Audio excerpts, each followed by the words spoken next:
oleh BRIN ini Pak, apa yang dari yayasan ini yang melihat bisa disampaikan kepada publik, terutama dengan adanya launching dan diskusi buku ini Pak Izin? Ya, saya pikir kami mengapresiasi ya yang pertama kali kepada Pak Ariwanto sebagai penulis utama dari buku ini. Yang kedua, kami juga berterima kasih kepada BRIN ya secara institusi yang menerbitkan kumpulan tulisan dari Pak Ariwanto. Karena tulisan ini pada dasarnya sebelum menjadi buku yang kita pegang hari ini, itu adalah tulisan-tulisan beliau yang sempat diterbitkan secara rutin di media online. Basisnya ada di Jambi.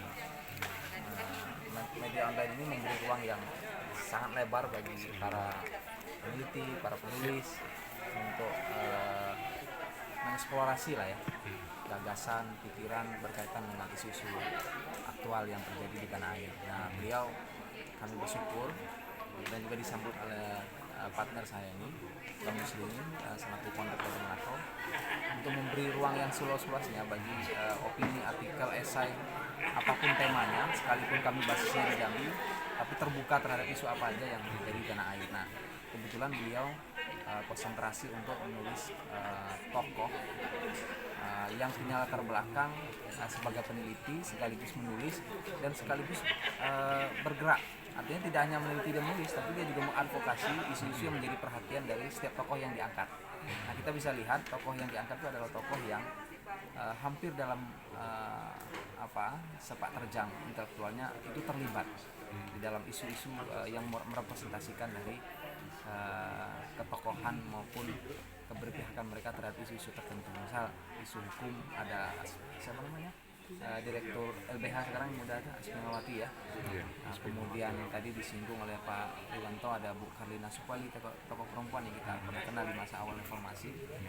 Kemudian ada Gunawan Muhammad, kemudian ada Arif Budiman, ada banyak nama lah, ada banyak nama yang menurut saya memiliki warna-warni tersendiri karena tidak hanya merepresentasikan satu ideologi, tapi juga berbagai ideologi pemikiran maupun disiplin keilmuan. Jadi tidak hanya politik, tapi juga ada sejarah, ada sastra, ada budaya, ada demografi, ada pendidikan yang barangkali itu membantu publik untuk mengetahui lebih jauh bahwa Indonesia ini menjadi perhatian pada banyak tokoh yang dikenal melalui tulisan-tulisan maupun keberpihakan.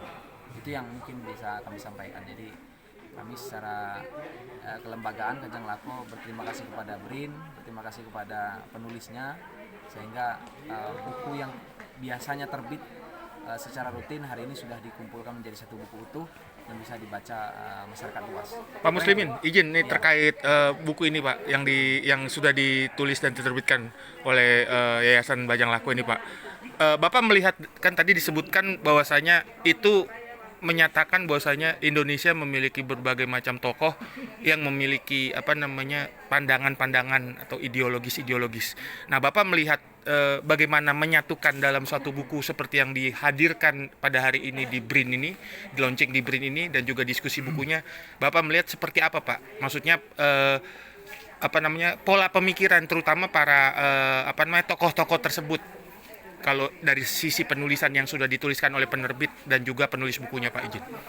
Ya, pertama ini kan kumpulan esai ya, atau artikel yang ditulis oleh Pak Riwanto di kajanglako.com. Sebenarnya tulisan yang ditulis secara berseri setiap hari Senin ya, setiap hari Senin itu ditulis Pak Riwanto setiap minggu, itu kemudian dikumpulkan disatukan menjadi sebuah buku.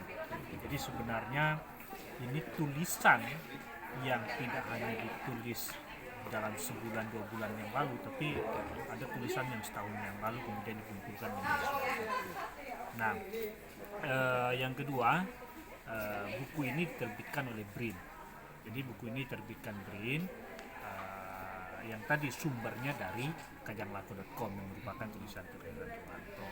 Nah, yang ketiga tadi, saya kira tadi sudah dijelaskan bahwa ini adalah refleksi dari Pak Riwanto bersentuhan, berdialog dengan tokoh-tokoh yang beliau tulis, baik dia kenal secara langsung atau ada dialog penulis dengan yang ditulis atau tokoh-tokoh tersebut, mulai dari bacaan, pengenalan dan seterusnya.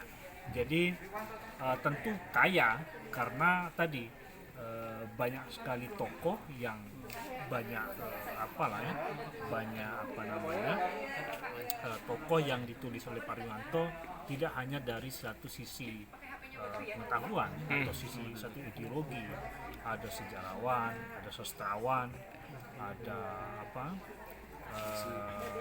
akademisi, ada pemikiran keislaman terkait dengan banyak hal, banyak tokoh yang dia tulis. Nah, itu adalah buku ini menjadi kaya karena tadi saya kira karena refleksi Pak Riwanto melalui tokoh-tokoh itu dalam kerangka tadi Pak Riwanto mencoba mencari Indonesia, kemudian merefleksikan dari pergulatan beliau dengan beberapa tokoh yang diajak dialog melalui tulisan-tulisan. Sebagai pertanyaan pamungkas nih Pak Muslimin, Bapak melihat buku ini seperti apa dan harapannya ke depan Pak? Karena kan sejatinya perlu ada yang harus diberi diapresiasi Pak dengan adanya buku ini Pak. Harapan ke depan bagaimana Pak?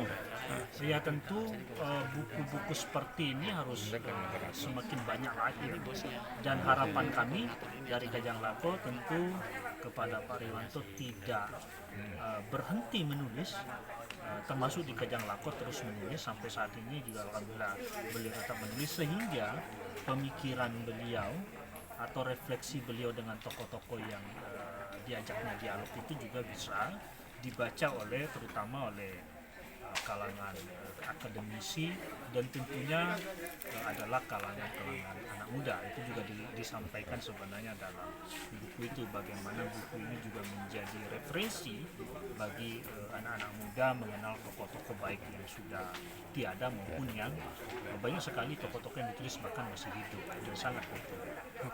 Terima kasih banyak atas waktunya Pak Muslimin.